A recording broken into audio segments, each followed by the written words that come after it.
وہ حیران پریشان نظروں سے بند دروازے کو دیکھنے لگی۔ پھر وہ واپس اسی جگہ آئی جہاں اس کی سہیلی کھڑی اس کا انتظار کر رہی تھی، مگر جب وہ واپس آئی تو اس کے پیروں تلے سے زمین نکل گئی۔ اس سے پہلے کہ وہ کچھ کرتی، کسی نے پیچھے سے اس کا منہ دبوچ لیا تھا، اور پھر کچھ سیکنڈز کے بعد اس کی آنکھوں کے سامنے اندھیرا چھا گیا۔ صاحب جی، علی صاحب آ گئے ہیں، ملازمہ نے آ کر اطلاع دی۔ صوفے پر شان سے بیٹھے آدمی نے اسبات میں سر ہلایا۔ ان کو یہیں ہمارے پاس بھیج دو۔ ملازمہ حکم کی تعمیل کرنے جا چکی تھی۔ السلام علیکم چچا جان۔ کچھ سیکنڈ گزرنے کے بعد دروازے سے ایک خود شکل نوجوان داخل ہوا۔ وہ آدمی مستعدی سے کھڑا ہو گیا۔ کچھ وقت پہلے کا روب غائب تھا۔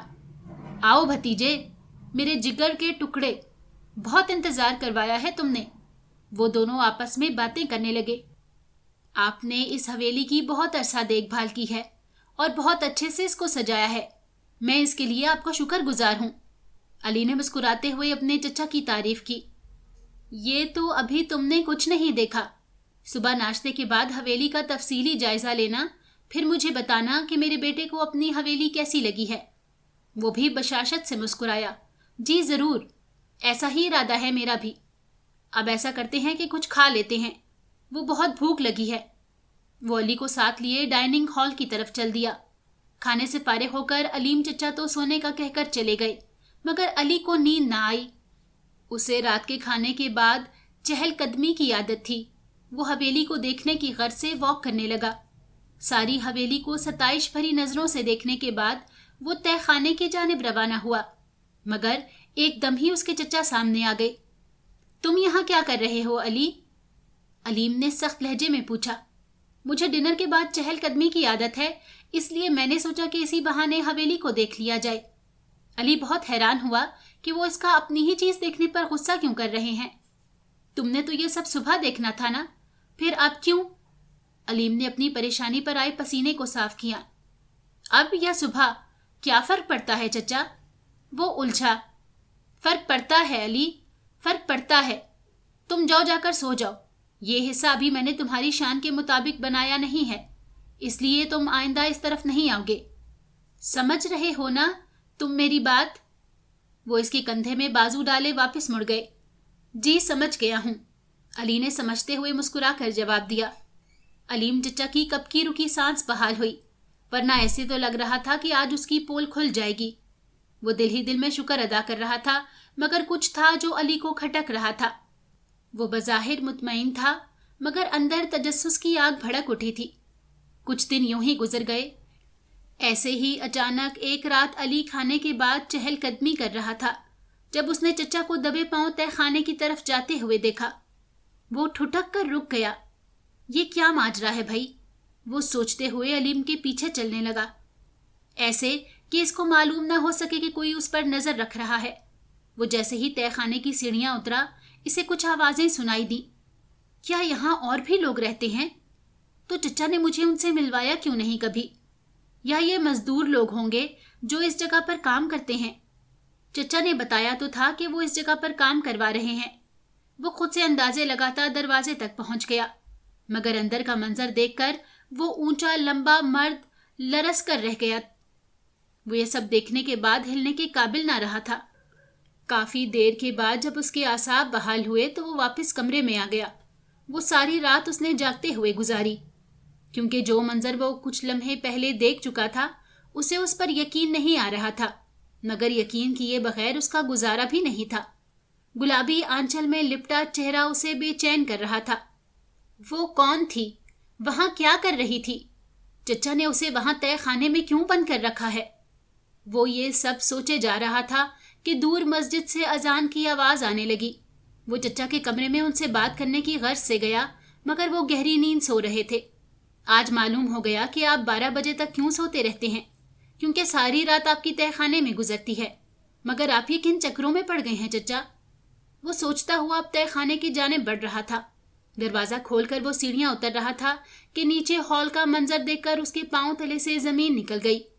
کئی کھوپڑیاں ہوا میں اڑ رہی تھیں جن پر گوشت نہیں تھا، وہ صرف ہڈیوں کا ڈھانچہ تھیں، اور وہ ساری اس گلابی آنچل والی لڑکی کی رکھوالی کر رہی تھی۔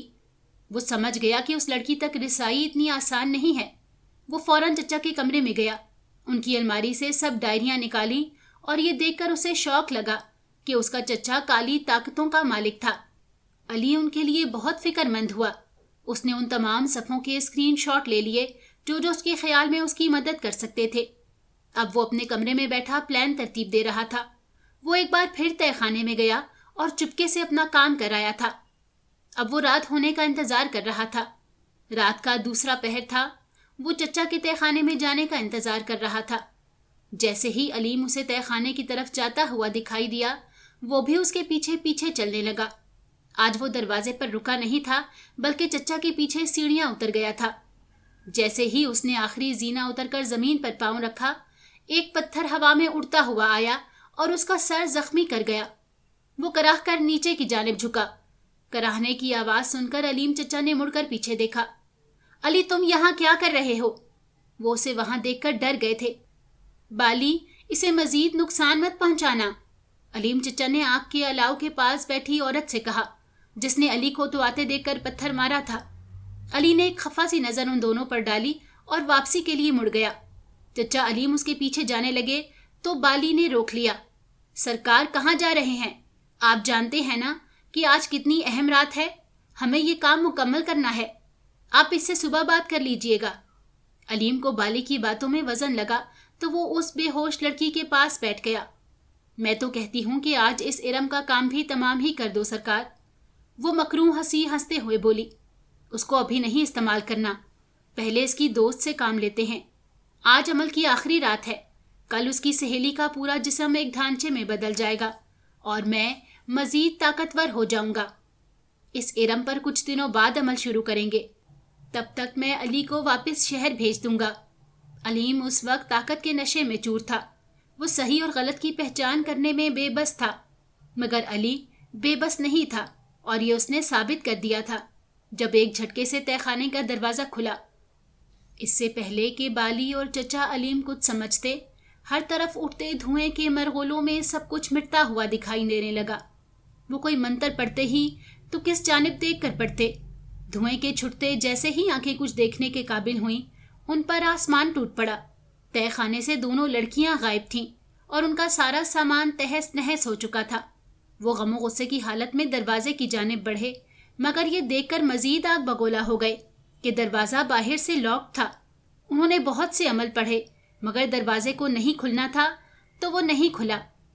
عجیب بے بسی اور غصے کی حالت میں وہ ادھر ادھر چکر لگا رہے تھے۔ علی اتنا طاقتور کیسے ہو سکتا ہے؟ یہ سوچتے ہوئے علیم چچا کے پیٹ میں مروڑ اٹھ رہے تھے۔ آج میری الماری سے ڈائری غائب تھی، اگر وہ علی کے ہاتھ لگی ہے تو پھر بھی وہ اتنا طاقتور نہیں ہو سکتا کہ مجھے ہرا دے۔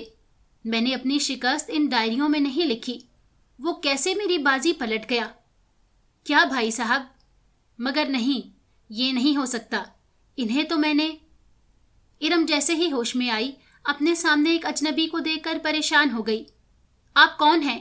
اور میں کیا سو گئی تھی؟ وہ علی کو کافی پریشان لگی۔ دیکھیں، مجھے گھر چھوڑ آئیں پلیز، ورنہ میری امی مجھے جان سے مار دیں گی۔ وہ گھبرائی ہوئی علی کو بہت معصوم لگی۔ آپ یہاں کس لیے آئی تھی؟ علی کے پوچھنے پر اس نے سب بتا دیا۔ پھر علی نے پوچھا کہ وہ کس تاریخ کو آئی تھی۔ ارم کے بتانے پر وہ سناٹے میں آ گیا۔ سب حساب اس کے سامنے تھا۔ پھر علی نے اسے سب بتا دیا کہ اسے یہاں آئے 40 دن بیت چکے ہیں اور اس کی دوست کو وہ نہیں بچا سکے گا کیونکہ اس کا چچا کالی طاقتوں کا مالک تھا اور وہ تقریباً اس پر اپنا عمل مکمل کر چکا ہے، آج رات کا کچھ حصہ، اور پھر وہ مر جائے گی۔ ارم یہ سب سن کر رونے لگی۔ دیکھیں پلیز، آپ روئے نہیں، رحم کریں مجھ پر۔ ارم اس کے لہجے پر رونا بھول چکی تھی۔ کیا مطلب ہے آپ کی بات کا؟ اس نے حیران نظروں سے علی کی جانب دیکھا۔ مجھے آپ بہت اچھی لگی ہیں، اسی لیے میں نے اپنے چچا سے ٹکر لے کر آپ کو بچایا ہے۔ میں آپ کو اپنی زندگی میں شامل کرنا چاہتا ہوں، کیا آپ میرا پرپوزل ایکسیپٹ کریں گی؟ علی کے مضبوط لہجے کی سچائی پر ارم کو یقین آ گیا تھا۔ اس نے مسکراتے ہوئے اس بات میں سر ہلا دیا۔ Very good. علی نے ارم کو اپنی ذات کے ہر راز سے آگاہ کرنے کا فیصلہ کیا، جسے وہ سن کر پرسکون ہو گئی تھی۔ آپ شادی کے لیے میری امی سے بات کرنا۔ ارم کی بات سن کر علی خاموش ہو گیا